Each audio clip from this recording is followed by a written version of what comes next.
So good evening student, those who are preparing for government jobs, this is going to be eye-opening session. Why I am saying eye-opening session? అంటే మీరు already I'm assuming that exam OTT అంటే ఏమిటి, exam OTT అంటే ఏమిటి, ఈ exam OTT platform నుంచి మనం start చేస్తున్న వన్ కోచింగ్ అండ్ 99+ గవర్నమెంట్ జాబ్స్కి దీంట్లో మనం ఇప్పటివరకు ఏం చెప్పుకున్నామంటే ఓరియంటేషన్ చేశాం.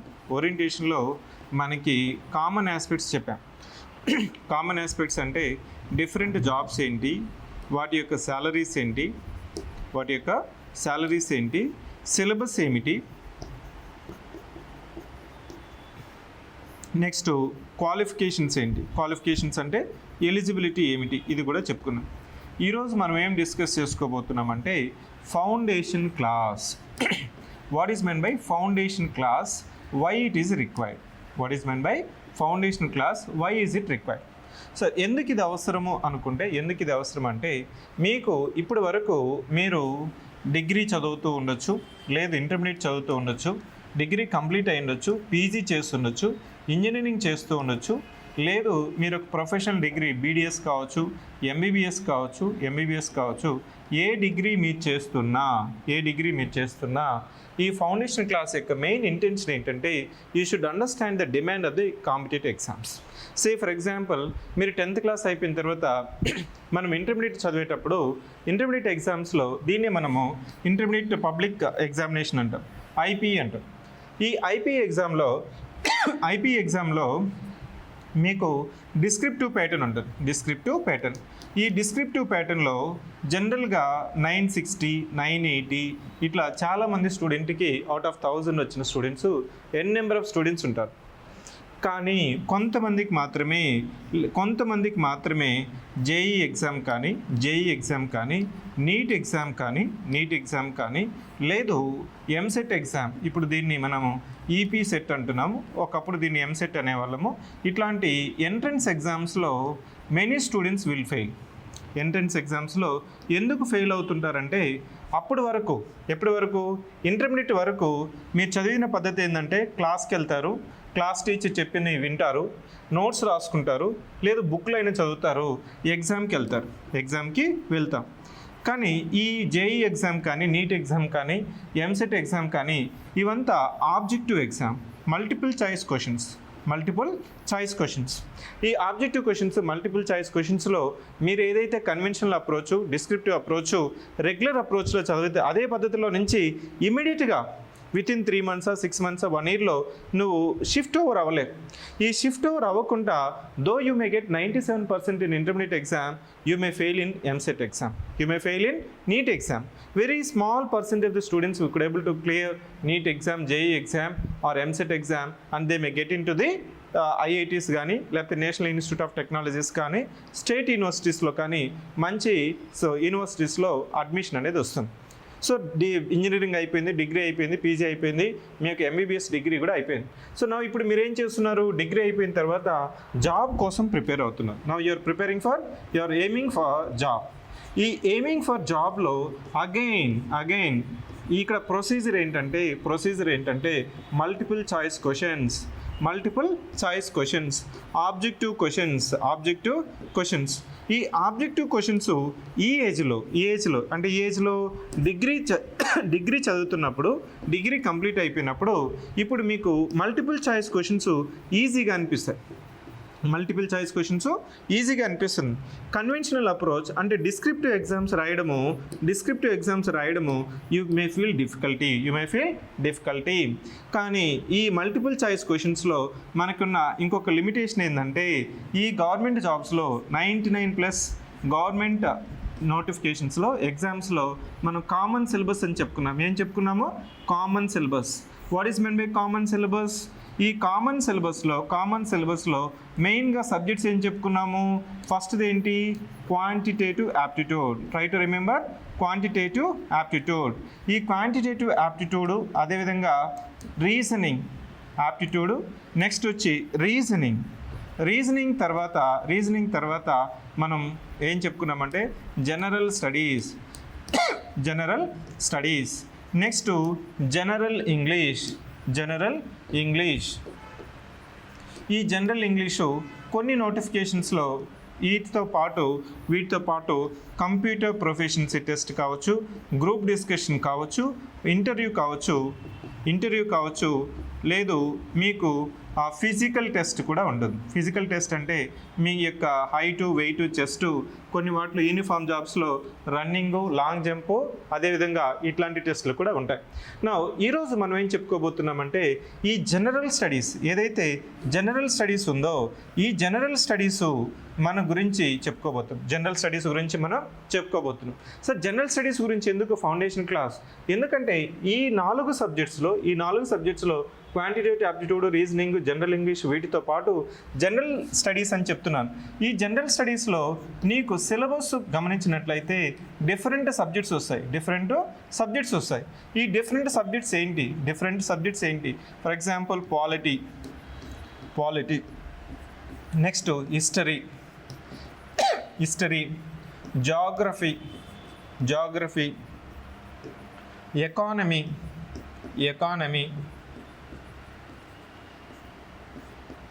Science and technology, next environment, next current affairs.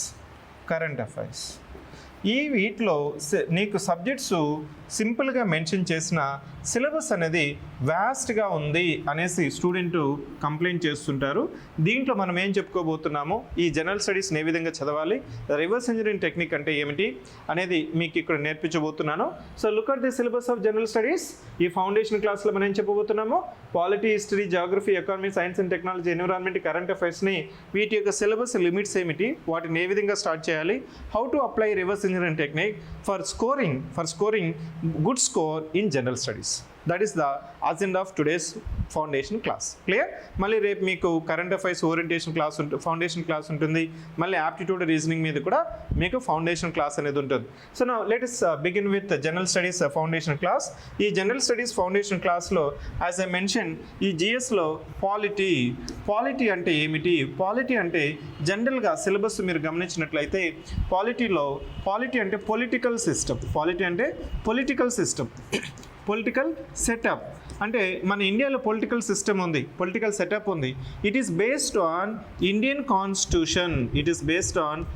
Constitution. దీన్ని మనము భారతదేశ రాజకీయ వ్యవస్థ అంటాం. ఈ భారతదేశ రాజకీయ వ్యవస్థ దేని ఆధారంగా ఉంది? ఇండియన్ కాన్స్టిట్యూషన్, భారత రాజ్యాంగం మీద బేసిస్ అయింది. సో ఈ ఇండియన్ కాన్స్టిట్యూషన్ గురించి మనము కాంప్రహెన్సివ్గా చదువుతాం. దీనివల్ల నీకు ఉపయోగం ఏమిటి?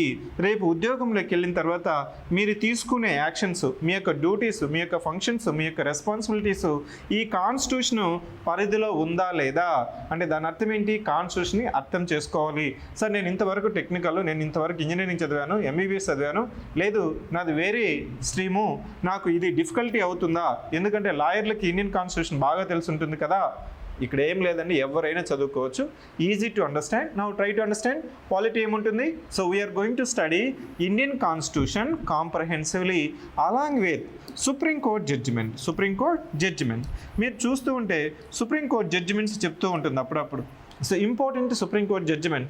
ఎందుకంటే సుప్రీంకోర్టు యొక్క జడ్జిమెంట్స్ ఏంటంటే సుప్రీంకోర్టు ఏం చేస్తుందంటే ఈ కాన్స్టిట్యూషన్ని రివ్యూ చేస్తుంది, లేదు ప్రభుత్వం తీసుకున్న చర్యలను కూడా అది రాజ్యాంగబద్ధమా కాదా, చట్టబద్ధత ఉందా లేదా, ఇవంతా మనకి సుప్రీంకోర్టు జడ్జిమెంట్ ద్వారా మనకి ఉపయోగపడుతుంది.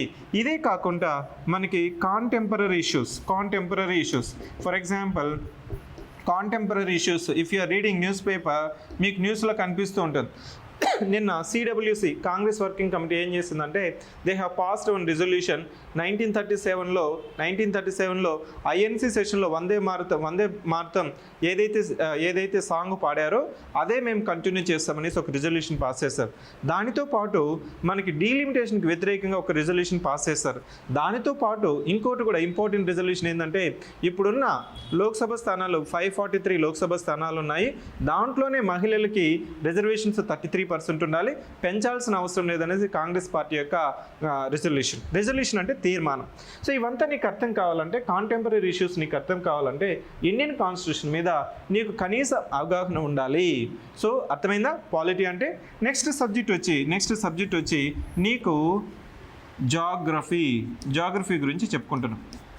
ఈ జాగ్రఫీలో మనకి if you're writing Indian exams అంటే గవర్నమెంట్ ఆఫ్ ఇండియా పెట్టే ఎగ్జామ్స్ చదువుతుంటే మనకి world geography as well as Indian geography మీద ప్రధానంగా ప్రశ్నలు వస్తాయి.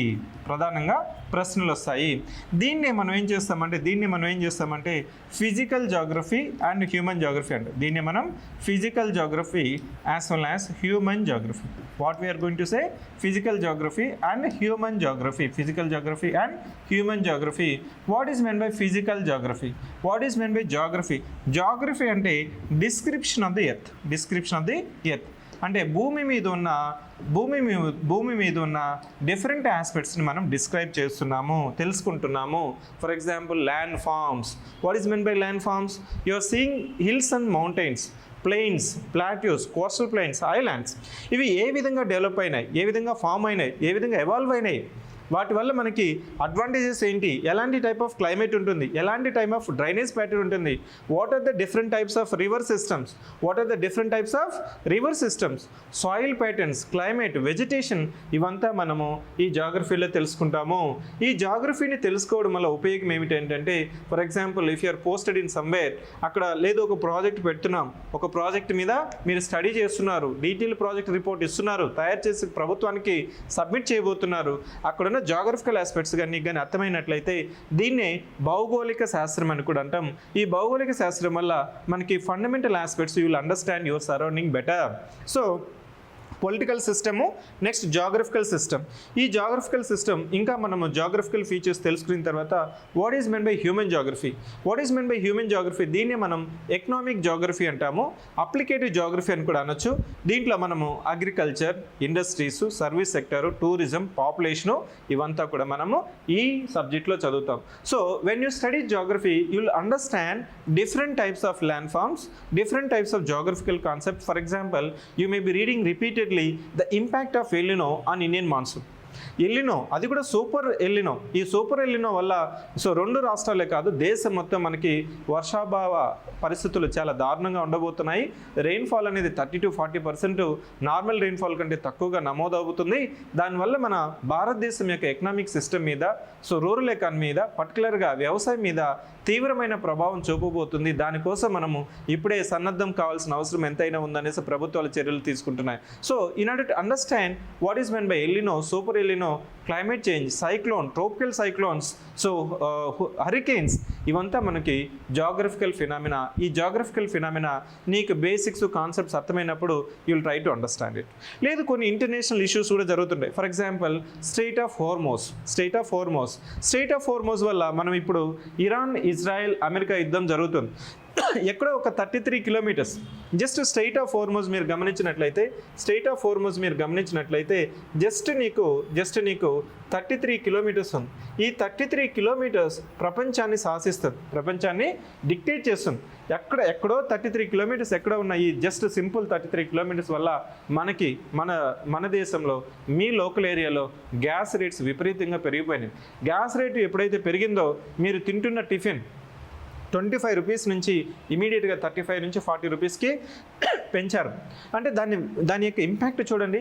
ఇంకా మనం ఏం చెప్తున్నాము, సో ఇండియా యొక్క ఇంపాక్ట్ ఈ గ్యాస్ ధరల మీద, ఎకనామిక్ ఎనర్జీ సెక్యూరిటీ మీద మనము తీవ్రమైన ప్రభావం చూపుతుంది. ఇది అర్థం కావాలంటే నీకు అట్లాస్ తెలియాలి. అట్లాస్ని ఏ విధంగా అర్థం చేసుకోవాలి, చదవాలి, దాన్ని యూజ్ చేసుకోవాలి. జనరల్గా ఏదైనా ఒక ఇష్యూ, ఇంటర్నేషనల్ ఇష్యూ వచ్చింది, దాన్ని ఎక్కడుంది, దాని ప్లేస్ ఏంటి, ఫిజికల్ ఫీచర్స్ ఏంటి, స్టేట్స్ ఏంటి, అదేవిధంగా సో ఈ స్టేట్స్ ఏంటి, అదేవిధంగా మనకి ఈ ప్లేసెస్ ఏంటి, ఆ ప్లేసెస్కు ఎందుకు న్యూస్లో ఉన్నాయి, వాటిని మనకి ఎగ్జామ్లో ఏ విధంగా అడుగుతారు అనేది మనం జాగ్రఫీ యొక్క సబ్జెక్ట్ అనేది మనకి ఉపయోగపడుతుంది. దీని తర్వాత జనరల్ స్టడీస్లో మనము ఎకానమీ అండ్ హిస్టరీ. ఈ హిస్టరీ అంటే ఏమిటి? హిస్టరీ అంటే ఏం లేదండి. హిస్టరీలో మనము 3 రకాలుగా డివైడ్ చేస్తాము. Ancient history. దీనికి ముందు ఇక్కడ జాగ్రఫీలో ఓల్డ్ ఇండియన్ జాగ్రఫీతో పాటు రీజనల్ కూడా మనం చదువుకోవాలి. ఫర్ ఎగ్జాంపుల్ మీరు తెలంగాణ స్పెసిఫిక్ డిస్ట్రిక్ట్ ఎగ్జామ్ రాస్తున్నారు, Andhra Pradesh specific notification group 1 group 2 చదువుతున్నారు, తెలంగాణ గ్రూప్ 1 గ్రూప్ 2 చదువుతున్నారు, అప్పుడు తెలంగాణకి కానీ లేకపోతే ఆంధ్రప్రదేశ్కి సంబంధించిన అంశాలు కూడా ఈ జాగ్రఫీలో చదువుకోవాల్సిన అవసరం ఉంటుంది.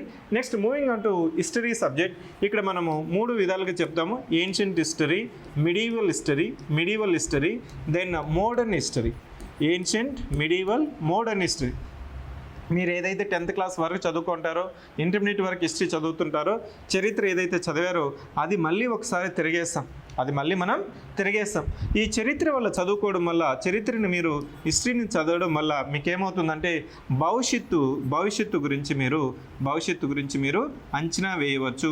సార్ ఎప్పుడో జరిగింది కదా, ఇప్పుడు మనం ఎందుకు చదువుకోవాలి, వాళ్ళ గురించి ఎందుకు తెలుసుకోవాలి అంటే ఇవంతా మనకి మళ్ళీ రిమైండ్ చేస్తూ ఉంటాయి, గుర్తు చేస్తూ ఉంటాయి. సార్ ఎప్పుడు 1975లో ఏం జరిగిందయ్యా అంటే, సో నేషనల్ ఎమర్జెన్సీ, జాతీయ అత్యవసర పరిస్థితి విధించారు. ఈ జాతీయ అత్యవసర పరిస్థితి వల్ల, నేషనల్ ఎమర్జెన్సీ వల్ల మనకి ప్రాథమిక హక్కులు కాలరేయబడ్డాయి, అట్లాంటి స్థితి మళ్ళీ రాకూడదు అని నీకు గుర్తు చేస్తూ ఉంటాం. లేదు సార్, ప్రపంచ యుద్ధం వచ్చింది, రెండో ప్రపంచ యుద్ధం వచ్చింది, మొదటి ప్రపంచ యుద్ధం వచ్చింది, ఆ కాలం వల్ల మళ్ళీ ప్రపంచ యుద్ధం రాకూడదనేసి మనం ఐక్యరాజ్య సమితి, యునైటెడ్ నేషన్స్ ఇట్లాంటి సంస్థలు మనం ఏర్పాటు చేసుకున్నాము. లేదు ancient history, medieval history, modern history.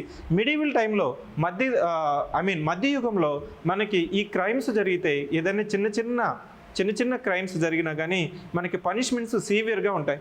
ఇంకా కొన్ని అరబ్ దేశాల్లో, వెస్ట్రన్ ఏషియాలో, వెస్ట్రన్ దేశాల్లో, ఈ వెస్ట్ ఏషియా దాంట్లో దేశాల్లో మన మిడివల్ పీరియడ్లో అంటే మధ్యగత చరిత్ర ఉన్న ఆ టైంలో ఉన్న పనిష్మెంట్స్ ఇప్పటికి కూడా అమలు చేస్తున్నారు. ఎందుకంటే చిన్న చిన్న క్రైమ్స్కి కూడా, so stoning on to death, public hanging ఇవంతా మన మోడర్న్ టైమ్స్లో ఇట్లా పబ్లిక్గా అందరి ముందు ఇట్లాంటి పనిష్మెంట్స్ ఇవ్వట్లేదు. సో అర్థమవుతుందా? సో ఇవంతా మనకి గుర్తు చేస్తూ ఉంటాయి. చరిత్ర అనేది ఎప్పుడు మనల్ని గుర్తు చేస్తూ ఉంటుంది. అది మన యొక్క చరిత్ర యొక్క ప్రభావం. ఈ చరిత్రలో మనం ఇంకా ఏం చేస్తుంటామంటే పొలిటికల్ హిస్టరీ, అడ్మినిస్ట్రేటివ్ హిస్టరీ, ఎట్లాంటి చర్యలు తీసుకుని వచ్చారు.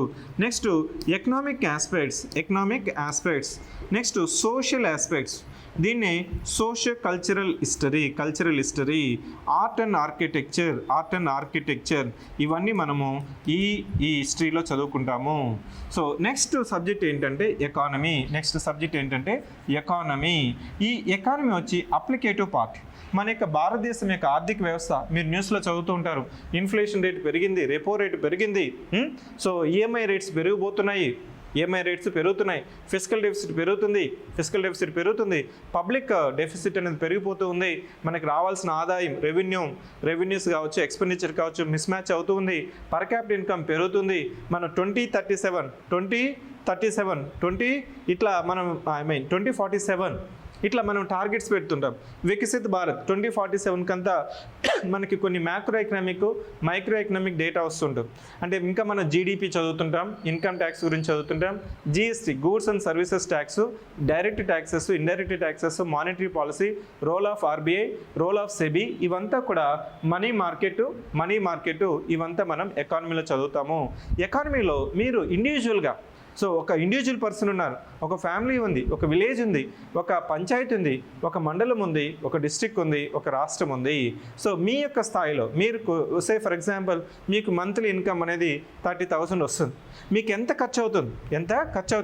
20,000 అవుతుందా, 25,000 అవుతుందా? ఈ 30,000లో మీరు ఫ్యూచర్కి ఏ విధంగా ప్లాన్ చేస్తున్నారు, ఏ విధంగా ప్రొడక్టివ్ ఇన్వెస్ట్మెంట్ చేస్తున్నారు, ఏ విధంగా దుబారా ఖర్చులు చేస్తున్నారు, అదే ఎకానమీ. ఇదే personal planning, state planning, country planning. వీటిని అర్థం చేసుకోవడానికి మనం ఇక్కడ ఫండమెంటల్ కాన్సెప్ట్స్ అనేది ఉంటాయి. ఈ ఫండమెంటల్ కాన్సెప్ట్స్ నీకు ఎప్పుడైతే అర్థమవుతుందో then we can easily understand budget terminology. అదేవిధంగా సోషియో ఎకనామిక్ అవుట్లుక్ అనేది ఇంకోటి వస్తుంది, ఎకనామిక్ అవుట్లుక్. దీన్నే మనం ఎకనామిక్ అవుట్లుక్ అంటాం, ఎకనామిక్ సర్వే అంటాము. వీటిని అర్థం చేసుకుంటే మీకు ఎకానమీ క్వశ్చన్స్ అనేది, మీ యొక్క ఫైనాన్షియల్ మేనేజ్మెంట్ అనేది మనకి ఇంప్రూవ్మెంట్ అవుతుంది. ఉంటుంది. So where ever you work, if you understand these concepts you can plan better. That is the intention of economy subject. So we are trying to understand the foundation class for general studies. In general studies, I am trying to explain the broader syllabus for common syllabus for 99 government jobs. That is your general studies. ఈ general studies లో మెయిన్గా ఉన్న subjects polity, geography, history, economy and science and technology. Science and technology. What is meant by science and technology? ఈ science and టెక్నాలజీలో science అంటే general science. ఈ general సైన్స్లో మీకు fundamental concepts of physics, chemistry, biology అనేది మళ్ళీ repeat అవుతుంది. మీరు ఏదైతే 10th క్లాస్ వరకు చదువుకుంటున్నారో ఫిజిక్స్, కెమిస్ట్రీ, బయాలజీ అనేది ఇక్కడ మీకు మళ్ళీ బేసిక్స్ అనేది చదువుకుంటాము. సో ఫిజిక్స్లో మీరు చూడండి light properties, total internal reflection, scattering, diffraction, so reflections ఇవంతా కూడా మనం మళ్ళీ చదువుకుంటాం. సో అర్థమవుతుందా? మళ్ళీ కెమిస్ట్రీలో సో యాసిడ్స్, బేసెస్, మళ్ళీ pH లెవెల్స్, మీకు కెమికల్ ప్రాపర్టీసు, పీరియాడిక్ టేబుల్ ఇవంతా కూడా మనం మెటల్స్, నాన్ మెటల్స్ ఇవంతా కూడా మనం కెమిస్ట్రీలో చదువుకుంటాం. When it comes to biology again will study fundamental concepts అంటే హ్యూమన్ అటానమీ, దాన్ని మనం ప్లాంట్ కింగ్డమ్, అనిమల్ కింగ్డమ్ కూడా మనం బయాలజీలో చదువుతాం. So when it comes to technology you should understand the recent developments of technology. For example defence technology, nuclear technology, then cyber technology, biotechnology, నీకు ఇట్లా మనకి క్వాంటమ్ కంప్యూటింగ్ ఇవంతా మీకు రీసెంట్గా కనిపిస్తుంది. Quantum computing, next block chain technology,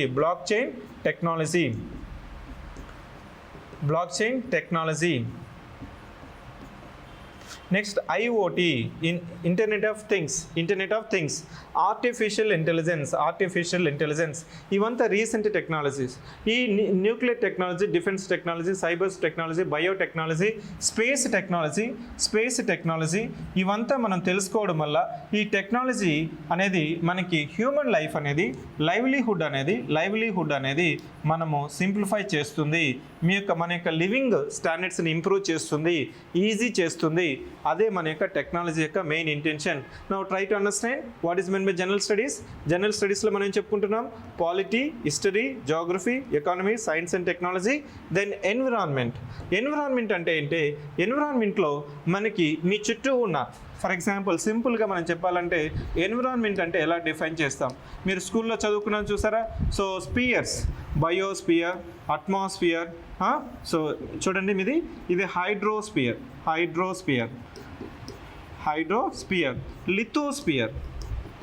lithosphere, atmosphere. Next ఈ మూడింటిని కలిపేదే మనకి బయోస్పియర్.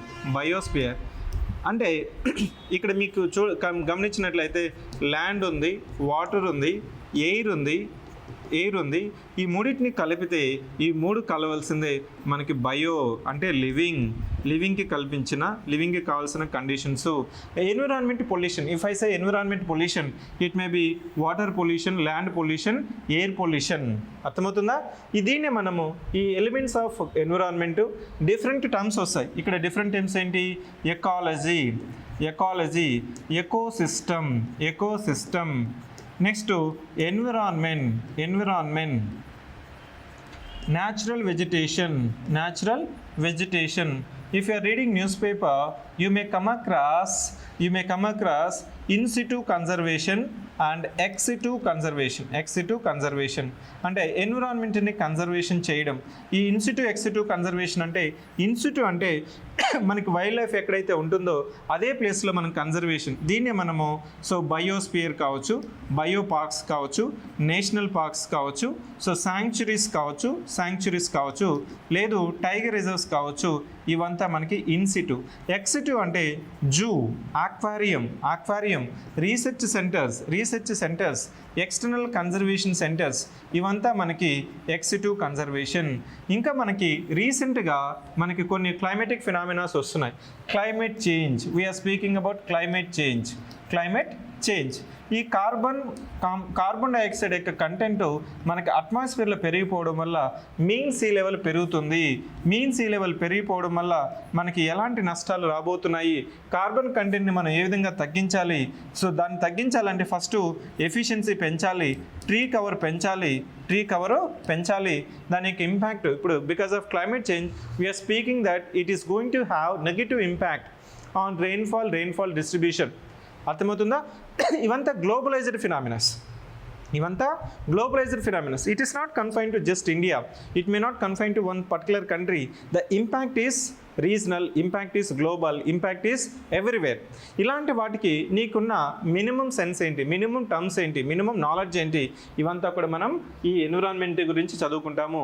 నెక్స్ట్ ఇవి కాకుండా మీకు కొన్ని రీసెంట్గా ఎమర్జింగ్ టెక్నాలజీస్, ఎమర్జింగ్ ఇష్యూస్ వచ్చి disaster management. What is mean by disaster management? ఈ డిజాస్టర్ మేనేజ్మెంట్లో మనకి రెండు రకాలు వస్తాయి, natural disasters and man made disasters. ఈ మ్యాన్ మేడ్ డిజాస్టర్స్, న్యాచురల్ డిజాస్టర్స్కి ఉన్న పోలికలు ఏంటి, డిజాస్టర్కి హజార్డ్కి తేడా ఏంటి, ఓకే, దీనికి మనకి మిటిగేషన్ మెజర్స్ ఏంటి, మిటిగేషన్ మెజర్స్ ఏమిటి, మనకి నేషనల్ డిజాస్టర్ మేనేజ్మెంట్ అథారిటీ. ఇదే విధంగా మీకు మీ న్యూస్లో చూస్తే NDRF, SDRF ఇట్లాంటి వాటిని కూడా మనము ఎస్టాబ్లిష్ చేస్తాము. సో ఇట్ మీన్స్ ఈ డిజాస్టర్స్ మనకి ప్రకృతి వైపర్యాలు కావచ్చు, అదేవిధంగా మనిషి కారకం వల్ల వచ్చిన డిజాస్టర్స్ కావచ్చు, విపత్తులు కావచ్చు. సో ఇవి కూడా మనకి రీసెంట్గా న్యూస్లో ఎక్కువగా కనిపిస్తున్నాయి. నెక్స్ట్ మనకి ఇంకా current affairs. Sir current affairs ఎలా చదవాలి, ఏమి చదవాలనేది ఇది కొరకరాని కొయ్యగా అనుకుంటూ ఉంటారండి బిగినర్స్. ఎందుకంటే ప్రతిదీ ఇంపార్టెంట్ లాగా కనిపిస్తుంది, ప్రతిదీ గుర్తుపెట్టుకోవాలా అనే క్వశ్చన్ మార్క్ అనేది మీకు ఉత్పత్తి అవుతుంది. ఇక్కడ మనకి బ్రాడర్గా క్లాసిఫికేషన్ వచ్చి నేషనల్ కరెంట్ అఫైర్స్, జనరల్గా నేషనల్, ఇంటర్నేషనల్, అదేవిధంగా ఇంటర్నేషనల్, ఇంకోటి వచ్చి రీజనల్ కరెంట్ అఫైర్స్. ఇది ఒక classification. Sir why I'm calling it as a national affairs, international, regional అంటే జాతీయ స్థాయిలో అది ఇంపార్టెంటా, సిగ్నిఫికెంటా కాదని తెలుసుకోవాలి. ఉమెన్ రిజర్వేషన్ ఇప్పుడు మనం 33% పెంచుతున్నాం. స్పెషల్ ఇంటెన్సివ్ రివిజన్, మీ యొక్క ఓటర్ లిస్ట్లో సవరణ ప్రక్రియ జరుగుతూ ఉంది, వెరిఫికేషన్ ప్రక్రియ జరుగుతుంది, దేశం మొత్తం జరుగుతుంది. ఆ ప్రక్రియ ఎవరు ఇంప్లిమెంటేషన్ చేస్తున్నారు, ఎందుకు మనం తీసుకుని వచ్చాము అనేది కూడా నేషనల్ మొత్తం జాతీయ స్థాయిలో అది ఇంపార్టెంట్ అవుతుంది. లేదు ఒక ఇంటర్నేషనల్ ఈవెంట్ జరుగుతుంది, ఫిఫా ఈవెంట్, రీసెంట్గా ఫుట్బాల్ కప్ అనేది జరిగింది, ఫిఫా ఫుట్బాల్ వరల్డ్ కప్ జరిగింది. అది ఎక్కడ జరిగింది, ఎన్ని దేశాలు పార్టిసిపేట్ చేశాయి, ఎవరు విన్నరు, ఎవరు రన్నరప్, ఇట్లాంటి క్వశ్చన్స్ కూడా మనకి ఇంటర్నేషనల్ ఈవెంట్స్. అది కాకుండా Ukraine Russia crisis, Iran Israel America crisis, Lebanon crisis, లేదు మనకి strait of Hormuz, South China Sea. So మన ఇంకోటి ఏంటంటే రీసెంట్గా మీకు న్యూస్లో TAPI gas line, Turkmenistan, Afghanistan, Pakistan, India. ఇంకొక న్యూస్లో ఉంది, రష్యా నుంచి ఇండియాకి మనం రైల్వే లైన్ వేయచ్చా, వేస్తే ఉపయోగం ఏమిటి అనేసి ఇట్లాంటివంతా న్యూస్లో వస్తూ ఉంటాయి. So what I'm trying to convey is that మనకి ఆ ఈవెంట్ వల్ల సిగ్నిఫికెన్స్ ఉంది అంటే గుర్తుపెట్టుకోవాలి, నోట్ చేసుకోవాలి, దాన్ని పలుసార్లు రివిజన్ చేస్తున్నాం అంటే మనకు గుర్తుంటుంది. రీజనల్ ఒక స్టేట్ లెవెల్లో ఏదైనా ఒక ఇంపార్టెంట్ సిగ్నిఫికెంట్ ఈవెంట్ జరిగితే దాన్ని గుర్తుపెట్టుకోవాల్సిన అవసరం ఉంటుంది.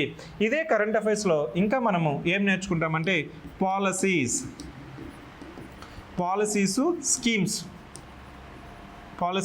Schemes, awards and rewards. Next books and authors. Next places in news, persons in news.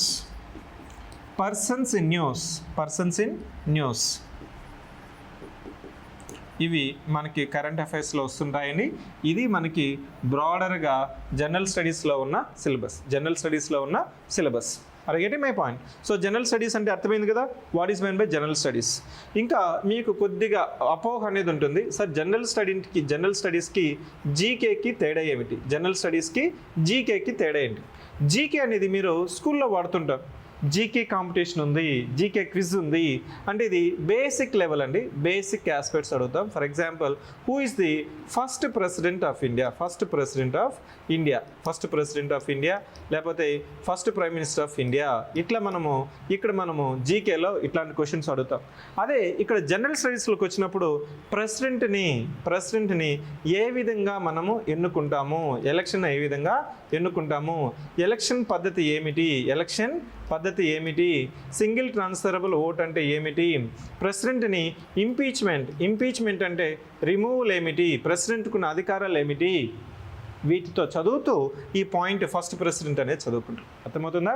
Concept అనేది చదువుకుంటాం. ఇక్కడ మెయిన్ ఇంపార్టెంట్ ఫ్యాక్ట్స్ అనేది గుర్తుపెట్టుకుంటాం. ఇక్కడ జీకేలో మెయిన్ ఇంపార్టెంట్ ఫ్యాక్ట్స్ గుర్తుపెట్టుకుంటాం. జనరల్ స్టడీస్లో మెయిన్ ఇంపార్టెంట్ ఫ్యాక్ట్స్తో పాటు కాన్సెప్ట్స్ కూడా మనం గుర్తుపెట్టుకుంటాం. Now you understand what is the difference between general studies and GK. Now with this sir ఇన్ని సబ్జెక్ట్స్ ఉన్నాయి, జనరల్ స్టడీస్ ఒకటే తీసుకుంటే మీరు పాలిటీ ఉందన్నారు, హిస్టరీ అన్నారు, geography, economy, science and technology, environment, current affairs, వీటినంతా తక్కువ టైంలో ఎక్కువ అవుట్కమ్ రావడం ఎలా? సో జనరల్గా స్టూడెంట్ డిఫికల్టీ ఫీల్ అయ్యేది జిఎస్లో ఫీల్ అవుతూ ఉంటారు. దానికి నేను చెప్పే ఒక టెక్నిక్ ఏంటంటే, టెక్నిక్ చెప్పాను కదా, మెయిన్ సబ్జెక్ట్స్ ఏం పెట్టాం, స్కీమ్ ఆఫ్ ది ఎగ్జామ్ ఏంటి, సిలబస్ ఏంటి, సిలబస్ కానీ స్కీమ్ ఏంటి, ఈ కామన్ సిలబస్లో స్కీమ్లో ఏం చెప్పుకున్నాము, first quantitative aptitude and data interpretation, next వచ్చి రీజనింగ్. దీన్నే ఈ రెండింటిని కలిపి జనరల్గా ఏం చెప్తామంటే మెంటల్ ఎబిలిటీ అనొచ్చు, సైకలాజికల్ ఎబిలిటీస్ అనొచ్చు. నెక్స్ట్ జనరల్ స్టడీస్, నెక్స్ట్ వచ్చి current affairs. Now I'm going to teach you the universal technique, the applicative technique, that is reverse engineering technique. Sir, what is meant by reverse engineering technique? How it is going to simplify my preparation? How can I get my rank, my job? That is going to be reverse engineering technique. Sir నువ్వు ఇన్ని subjects, ఇన్ని syllabus ఎందుకు చదువుతున్నావు? ఉద్యోగం కోసమే కదా. అంటే ఎగ్జామ్లో మేబీ 4 పార్ట్లు ఉన్నాయి. పార్ట్ ఏలో 25 క్వశ్చన్స్ 50 మార్క్స్ అనుకో, 50 మార్క్స్. పార్ట్ బి అంటే మెంటల్ ఎబిలిటీ, దీంట్లో ఒక 25 questions 50 marks. Part C 25 questions 50 marks. Part D అంటే మీకు పార్ట్ డిలో ఇంగ్లీష్ అనుకోండి, దీంట్లో 25 క్వశ్చన్స్ టోటల్గా 50, అంటే టోటల్గా 200 మార్క్స్ పెట్టారు, 100 క్వశ్చన్స్ పెట్టారు. సో నాకేంటి, so if I score 70%, if I score at least 70%, I will definitely get the job. Government job, your dream job, your aimed job. మీరు అనుకుంటున్న జాబు మీరు కంపల్సరీ కొడతారు. ఎంతండి? అట్లీస్ట్ 70% రావాలి. అట్లీస్ట్ 70% అంటే ఎంత? మనకి 140 అబోవ్ కానీ మీరు తెచ్చుకున్నారంటే you will be definitely getting the job. Sir how to get this 70% అంటే దీన్నే మనం ఏం చెప్తున్నామనే, ఏదైనా కానీ ఈ రివర్స్ ఇంజనీరింగ్ టెక్నిక్లో previous year questions, current affair questions, test series questions, that's it. అర్థమవుతుందా? So previous year questions, say for example పాలిటీలో ఒక 200 క్వశ్చన్స్, 200 ప్రీవియస్ ఇయర్ క్వశ్చన్స్. ఈ ప్రీవియస్ ఇయర్ క్వశ్చన్స్ ప్రాక్టీస్ చేయడం వల్ల, సాల్వ్ చేయడం వల్ల నీకు repeated concepts, important concepts, demand of the exam అనేది నీకు తెలుస్తుంది, ఎలా అడుగుతున్నారనేది తెలుస్తుంది. నెక్స్ట్ కరెంట్ అఫైర్ క్వశ్చన్స్, రీసెంట్గా వచ్చిన మీరు ఎగ్జామ్ నెక్స్ట్ 6 months తర్వాత ఎగ్జామ్ ఉంటే ఆ 6 months ముందు, 6 months నుంచి 10 months వరకు కరెంట్ అఫైర్స్ ఆ సబ్జెక్ట్ మీద ప్రాక్టీస్ చేయడం. నెక్స్ట్ ఒక 2-3 టెస్టులు ఇక్కడ రాయడం. ఇలా నీకు ఒక్కొక్క సబ్జెక్టుకి 300 నుంచి 400 క్వశ్చన్స్. ఈ క్వశ్చన్స్ కాదండి, కాన్సెప్ట్స్ కాదండి, రేపు రాబోయే క్వశ్చన్స్. దీన్నే మనము రివర్స్ ఇంజనీరింగ్ టెక్నిక్లో మీకు తెలిసే ఉంటుంది. ఎగ్జామ్ పేపర్ ఎప్పుడు old wine in in new bottle. That's it అండి, న్యూ బాటల్, దట్స్ ఇట్. అడిగిన ప్రశ్నలే అండి, అడిగిన ప్రశ్నలు అడుగుతాడు, అడిగిన ప్రశ్నలే. PYQs repeats itself, PYQs repeat itself, that's it. ఈ ప్రీవియస్ ఇయర్ క్వశ్చన్స్ నువ్వు ప్రాక్టీస్ చేయడం కోసమే కోచింగ్ తీసుకుంటున్నావు. ఈ ప్రీవియస్ ఇయర్ క్వశ్చన్స్ని అర్థం చేసుకోవడం కోసమే నువ్వు కోచింగ్ తీసుకుంటున్నావు.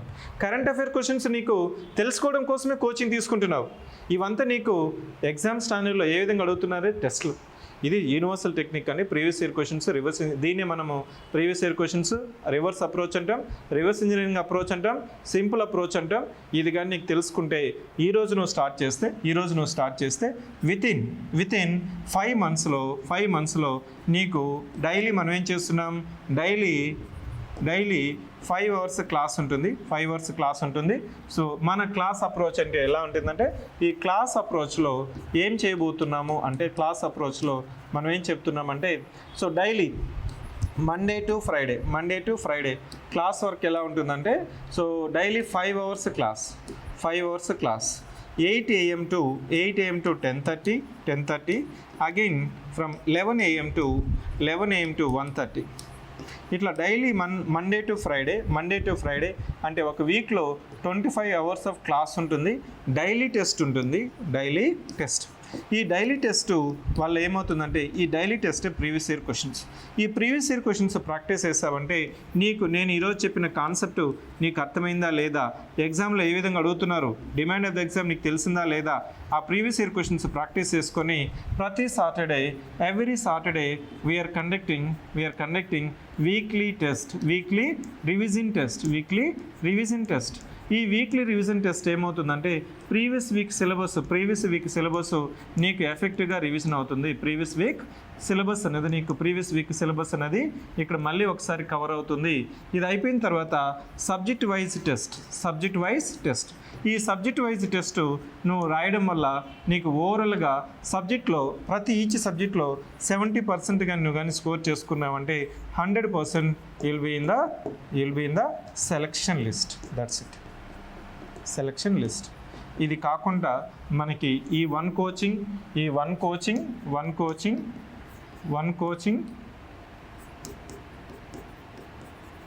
99 గవర్నమెంట్ జాబ్స్లో మనకి ఇంకా వాల్యూ అడిషన్ ఏంటంటే, ఇక్కడ మనము ఆఫ్లైన్లోను క్లాస్ పెడుతున్నాం. అంటే ఇది క్లాస్ రూము, ఆఫ్లైను, ఇదే క్లాస్ లైవ్లోనే వినొచ్చు, రికార్డెడ్లో అయినా చూడొచ్చు. మీరు ఇంటర్మీడియట్ చదువుతున్నారా, +2 చేస్తున్నారా, డిగ్రీ చదువుతున్నారా, డిగ్రీ అయిపోయిందా, పీజీ చేస్తున్నారా, ఇంజనీరింగా, హౌస్ వైఫా, ప్రైవేట్ జాబ్ చేస్తున్నారా, anybody can join this program. Join అయ్యి ఈ కోర్స్ అనేది 5 months డ్యూరేషన్ ఉంటుంది. మీకు రికార్డెడ్ క్లాసెస్ కూడా బ్యాకప్ ఉంటుంది. వీటితో పాటు computer proficiency test, if you qualify for interview కానీ, లేకపోతే ఏమైనా పర్సనాలిటీ టెస్ట్ కానీ, గ్రూప్ డిస్కషన్ కానీ, ఇట్లాంటి వాటి కూడా మెంటర్షిప్ సపోర్టు ఇదంతా కూడా మనకి ఈ ప్రోగ్రాంలో మనకి ఇంక్లూడ్ అవుతుంది. So this is about the foundation class for today class. So this is about today's general studies foundation class. రేపు మీకు కరెంట్ అఫైర్స్లో క్వశ్చన్స్ ఏ విధంగా వస్తాయి, కరెంట్ అఫైర్స్లో ఉన్న లిమిట్స్ ఏంటి, స్కోప్ ఏంటి, ఏ విధంగా స్టార్ట్ చేయాలి, ఏ విధంగా మనం క్లాసెస్ చెప్తాము, కరెంట్ అఫైర్స్లో కూడా జనరల్ స్టడీస్లో కూడా కరెంట్ అఫైర్స్ ఎందుకు స్టూడెంట్ ఇబ్బంది పడుతున్నాడు, మనం ఫాలో అయ్యే డైలీ కరెంట్ అఫైర్ క్విజ్ ఏంటి అనేది కూడా మనం చెక్ చేస్తాము. నెక్స్ట్ దాని తర్వాత మనకి యాప్టిట్యూడ్ రీజనింగ్ మీద కూడా ఎల్లుండి అంటే day after tomorrow you'll be having the foundation class. So this is from my side for today session. Those students who are having any doubts and clarifications, you can ask me. Those students who are not having any doubts and clarification, you can exit from the meeting. The session is over. So after that, after live doubts from online students, I'll take from offline students. Okay? మీకు ఏదైనా doubts ఉంటే మీరు అడగచ్చు. If you want to speak with me, you can raise your hand.